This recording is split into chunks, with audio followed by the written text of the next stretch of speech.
looking at the story of Jesus as it's told in Luke's gospel. It begins with the arrival of an unlikely king born in poor, humble circumstances. Then we saw Jesus as a teacher and prophet. He went throughout Israel calling people to a radical way of life, where enemies become friends, the poor are cared for, where people find forgiveness for their failures. He went from town to town inviting people to follow him and live under God's reign in this upside-down way. And he did many signs and wonders, so many Israelites began to hope that he would rescue Israel from the Romans and set up a new kingdom of peace and justice. In short, that he would bring the kingdom of God.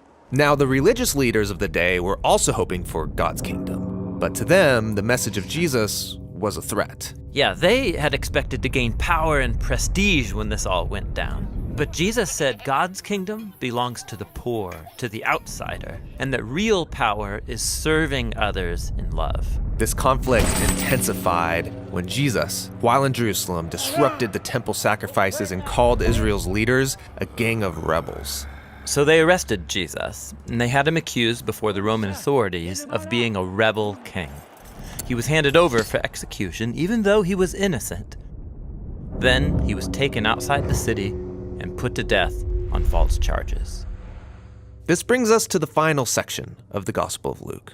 There was a religious leader named Joseph who opposed Jesus' execution and then requested to be given his body so he could bury Jesus in a nearby tomb. And then a couple of days later, some women who had followed Jesus came to visit that tomb, and they found it open and empty, and they encountered these mysterious figures telling them Jesus was alive from the dead. So they run away terrified. Nobody believes their report. I mean, he can't be alive. They all saw him die.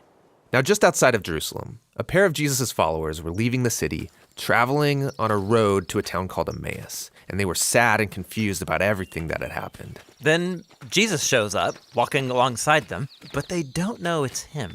Yeah, that's weird. Why couldn't they recognize him? Yeah, it's an odd but really significant image for Luke. They're blind to Jesus for some reason. So Jesus asks them, "What are you guys talking about?" And they begin to tell him about Jesus, a powerful prophet who they expected would rescue Israel, but was instead executed. Some women say he's alive, which is crazy. It's all too much. We're going home. So Jesus tries to explain that this is what the Jewish scriptures had been pointing to all along, that Israel needed a king who would suffer and die as a rebel on behalf of those who actually are rebels. And then he would be vindicated by his resurrection so he could give true life to those who would receive it. But it's still not making sense. They're as confused as ever. Which leads to the scene where they sit down for a meal with Jesus. He takes the bread, he blesses it, breaks it, and gives it to them, just as he did at the Last Supper. Yeah, this is the image of his broken body, his death on the cross. And it's when they take in the broken bread, that's when their eyes are open to see Jesus. Then he disappears, and the episode's over. So this is a story about how it's hard to see Jesus for who he really is. Yes, this is brilliant. I mean, how could God's royal power and love be revealed through this man's shameful execution? How could a humble man become the king of the world through weakness and self-sacrifice? It's very hard to see. But this is the message of the Gospel of Luke. It takes a transformation of your imagination to see it and embrace Jesus' upside-down kingdom. The Gospel of Luke ends with Jesus and all of his disciples together over another meal. And everyone's freaking out about his resurrected body.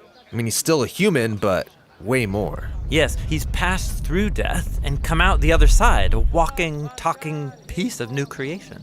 And then Jesus tells them that he's going to give them the same divine power that sustained him, so they can go out and share the good news of God's kingdom with other people. After this, Luke tells us that Jesus was taken up into heaven, which is a cool exit and all, but why disappear into the sky? So in the Old Testament, the skies are the place of God's throne. They're above everything. So this is Luke's way of showing that Jesus has been enthroned as the divine king of the whole world. His followers stay in Jerusalem, worshiping God and Jesus, waiting for this new power, and this is where the gospel ends. Now, Luke is going to write about how they receive this power and take the news out into the world, and that's what his second volume, the book of Acts, is all about.